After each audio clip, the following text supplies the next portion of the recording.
Hi. So, apparently we're doing a voiceover for this video because my computer decided to change the default settings on my microphone, so the original voiceover for this one sounds like it was done from the bottom of a garbage can. So, we're doing this from the top. Or more accurately, we're doing a voiceover because I no longer have the will or the time to do it from the top again. So, here we go. In case y'all think that I was over-exaggerating, this is my third try trying to get things right, because the first two other attempts either ran into some sort of video issue, and the second attempt I thought was because my fan was messing up the audio, when it turns out it was Windows all along.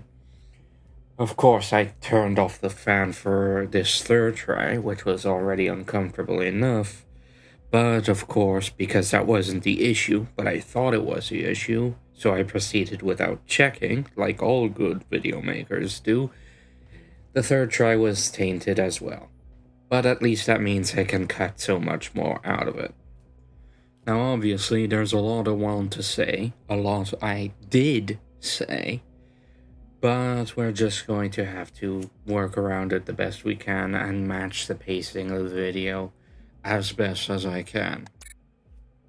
So, for these first bits, I'm just gonna give you a second or so to pause if you want to read anything on screen, but otherwise we're moving right along. Now, despite the nightmare that is the video editing process this time around, I do have to say that I quite enjoyed the game.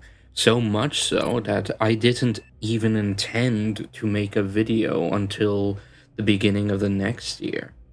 That last video I did was supposed to be the unofficial cap of the year, but a friend of mine, lovely individual, decided to gift me this game out of the kindness of their heart, and I decided that I had to do a video for it. It was going to be a bigger thing with more footage and of course a proper intro or outro, but again, these nonsense issues happened and we had to make do, but I know they'd understand. Now, I'm rather intrigued by how this game decides to handle character creation.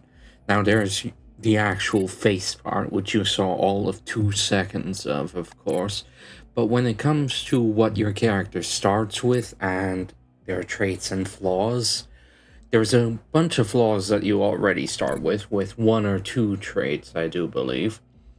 But how you can handle these comes down to 2 things, for the most part. You can seek an adventure, which basically gives you a random collection of traits and potential injuries, depending on your options for certain events. And if you already have certain traits, some of those events might have a special option where you can take a risk for bigger rewards. Then there's an option that lets you spend years to grab traits or flaws directly. But of course, certain traits might cost multiple years to acquire, so it's not one-to-one unless you're willing to take flaws to balance it out. A flaw is treated as negative years, but you obviously can't gain years of your own life back to try and seek more adventures. Then there's just saving money. I haven't actually clicked that option yet, so I'm not sure how much money you save from that. Once you hit the seek a ship option, that's the end of the game. Once you pick a ship, that's the end of this part of the game. So don't hit that button until you're ready, because even looking for a new ship costs a year, even if you decide not to go for it. And there's an adventure, too, where you can steal a ship from someone, but that also ends that portion of the adventure. So don't hit that unless you really want to go for it either. Now that said, you only have until you're 28, as you saw me do, uh, until you should really get going with the game proper. When you hit 29, you're considered past or at the middle age range of your character demographic, which essentially means that if you keep gambling for adventures, you're going to get more age-related maladies than you would have in the 10 years that you've already gone through. So, something to keep in mind. That said, this is now mostly going to be me skipping through the tutorial as fast as I can because this is my third go around doing it.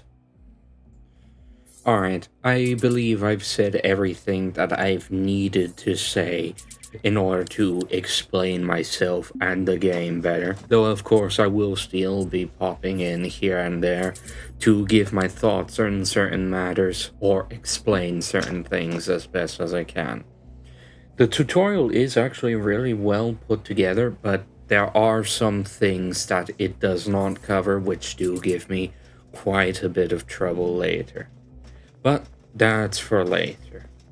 I will be, of course, taking the opportunity of this game not having my voice over it to cut it down a bit more harshly as I normally would, and hopefully this video might even be able to hit around the 30-minute mark. We'll see how that goes, of course.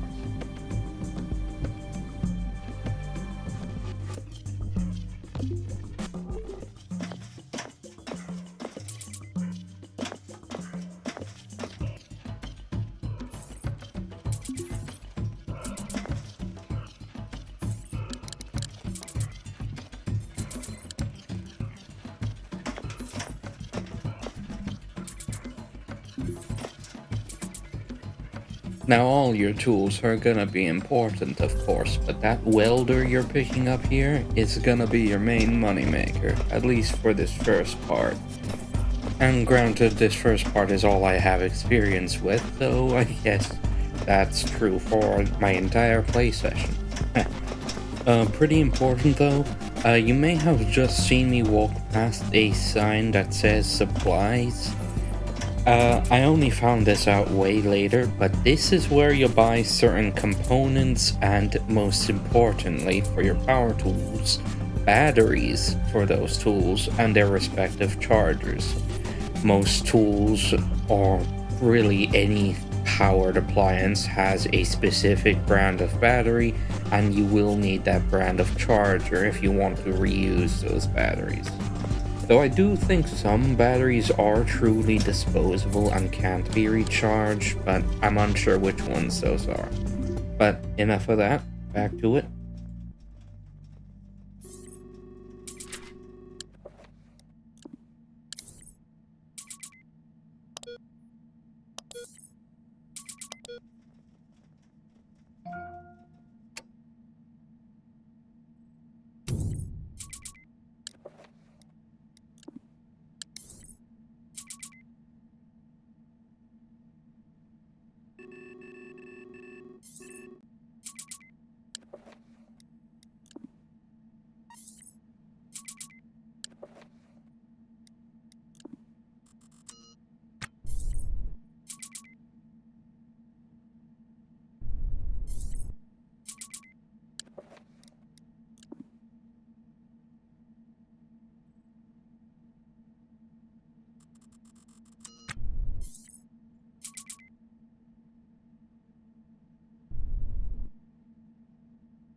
Hope you love the sound of those alarms, because that's gonna be constant if you're going flying into space. You can turn it off, but you do so at your own peril because, well, crashing into something will basically instantly kill you.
I promise I'll quiet the alarms down whenever they show up from here on, though not muting them entirely.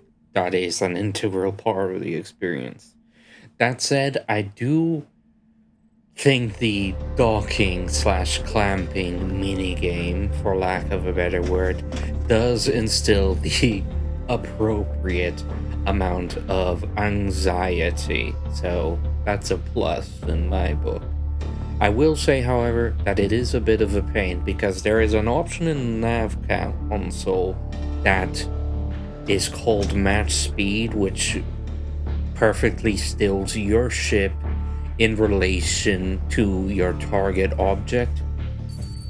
The problem is, though, that match speed wants to keep your ship entirely still, so it doesn't just try to keep your nose head on and your speed constant. It tries to stop you in space, which, in case you know anything about space physics, or if you manage to catch any of the tutorial pop-ups that stayed on screen for more than half a second, costs quite a bit of fuel. So yeah, keeping it on is safer because you know you're less likely to overshoot and crash into the thing you're trying to dock with. But it also means that you'll have to spend way more fuel compared to just more slowly taking it easy but at a steady pace.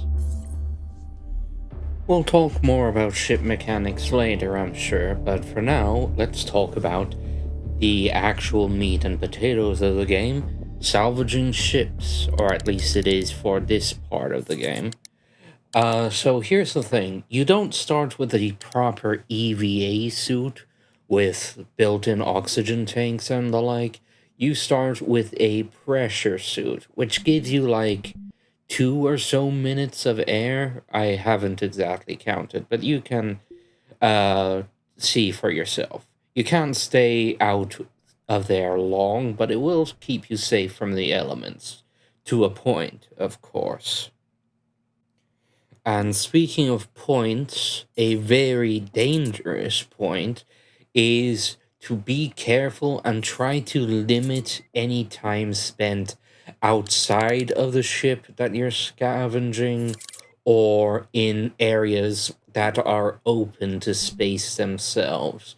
Because there is a chance, a low chance, but a definite chance, for a micrometeorite to strike you out of nowhere, which will deal some damage to both you and your suit, needless to say. It probably won't kill you, but it'll knock you down quite hard when it comes to your health. And of course, I have to say that if that can happen, there is a chance that larger space hazards might occur as well, though thankfully I haven't encountered any of those yet. The micrometeorite strike doesn't happen in this try, by the way. It happened in the first try. Now, small parts or things that can fit in your inventory, take as you need them, or as to what you find interesting. But actual ship components, aka stuff you have to drag behind you to put in your ship, keep in mind that anything that you can't put in a box or in your inventory takes up that many spaces in your ship's grid. So, aka, you can only put in as many things as you have floor space. So, you really want to go for the highest dollar items you can.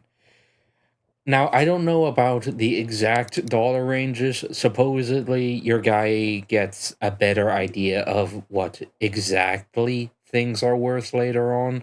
But generally speaking, you want to aim for items with at least $3 or more. That seems to generally be in the range of $500 to $5,000. Anything less generally isn't worth picking up unless you already have room to spare.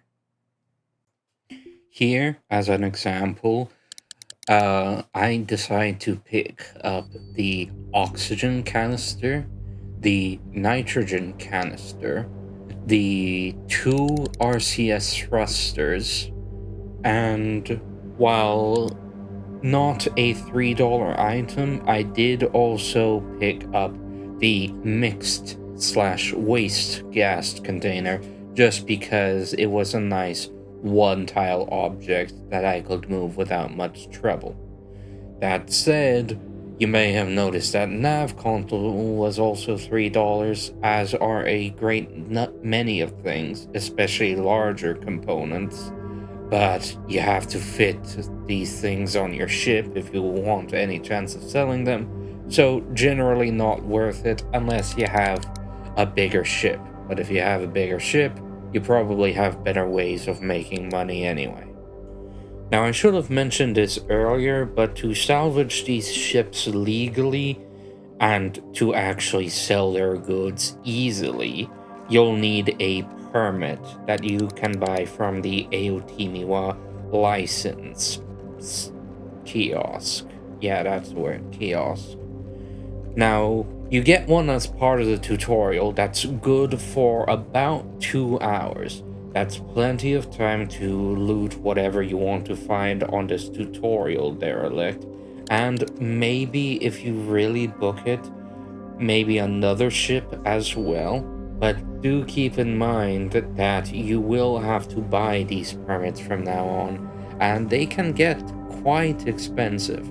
Now, a 24-hour permit is only a mere $5,000, which sounds like a lot, because it is, but you could easily make that within 1 or 2 derelicts, and there are more long-term license options, but each one costs more, though I do think there is a bit of a discount when it comes to bulk. For example, a 3-day license costs, I believe, 13,500 credits, which instead of 15,000 credits, which is what you will have to pay had you bought 3 24-hour licenses instead of the 72-hour license. So, as always, there's a bit of an economy of scale going on. But more on that later. You may also notice that I am taking the time to restore these items. You may have noticed that I said earlier that the welder is your bread and butter. That is because a welder, as long as it is powered with a battery, which I will get into later, though probably not in this video, lets you restore items to a like-new condition. You'll need one for your ship upkeep in general. You should probably take some time to bring everything up to shape between scavenging missions. But that said, you should take the time to restore already high dollar items to like new condition. It might even be enough to bring it up to the next dollar sign range, and making an already high dollar item even more valuable is no bad thing, especially when, depending on your exact perks, of course, it can take maybe all of 5 minutes to do so. Yeah, really, money for nothing. Now I'll get to why the alarm is sounding in a minute, but I should tell you though that I am making a bit of a mistake here. It doesn't kill me, but it almost did through a section that I'll probably cut out later. You don't want to spend time restoring things while you're at a derelict. You want to take the time to restore things when you're docked back at K-Leg, because you don't have a proper ship with a proper reactor that can make its own power. You are in a tug or some other smaller ship that uses battery power.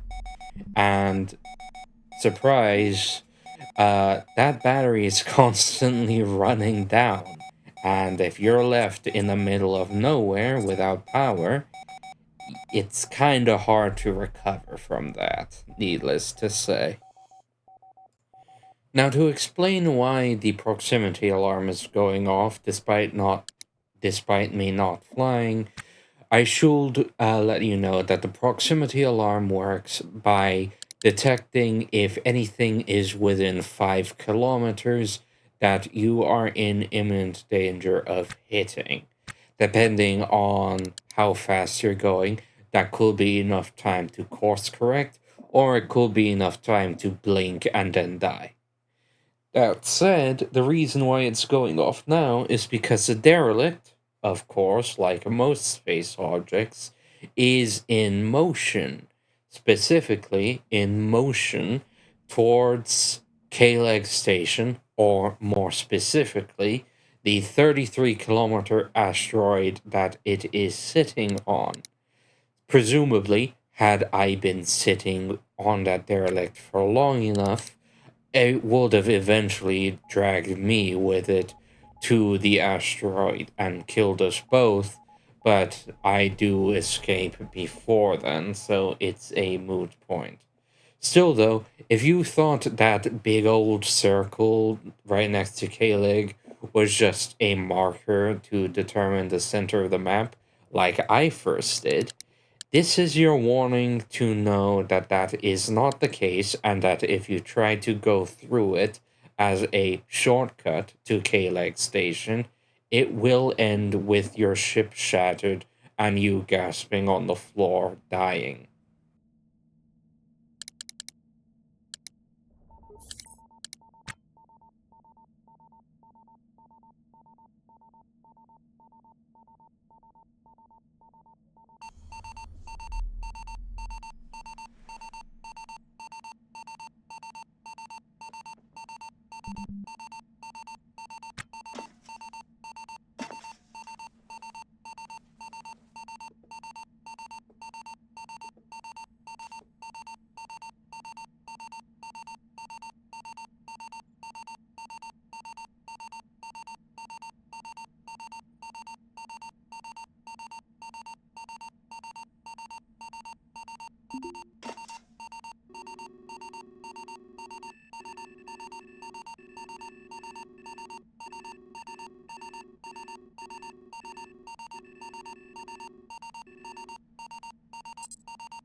Now, I'm unsure if this is a glitch or not, but when it comes to refueling, you really do want to make sure that all the sliders are at their max by themselves by trying to slide them as much to the right as you can, because for some reason it did not start all the way to the right when it came to my battery, which is why, despite me paying it all my fuel costs here, it did not charge it correctly.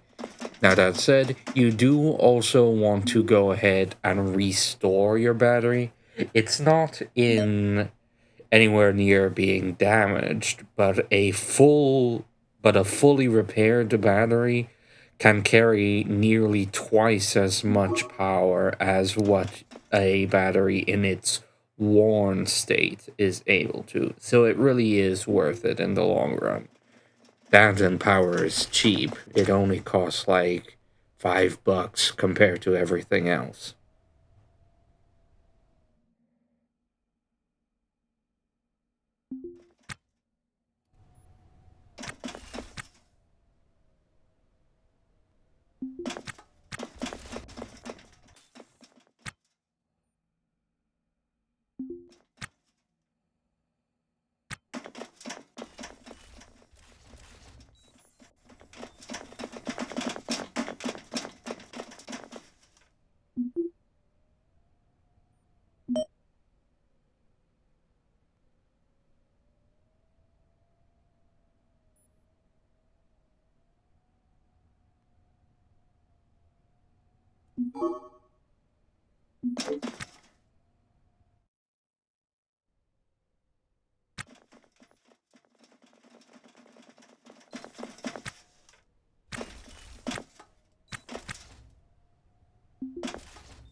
I'll go ahead and end the video after I sell everything that I've acquired and I pay all my debts. Remember that debts are due daily at 6 p.m. or as the game labels it, 18 o'clock. And with that said, do have a very Merry Christmas, Happy Holidays, or whatever you celebrate. Heaven knows you deserve it. Take care, everyone.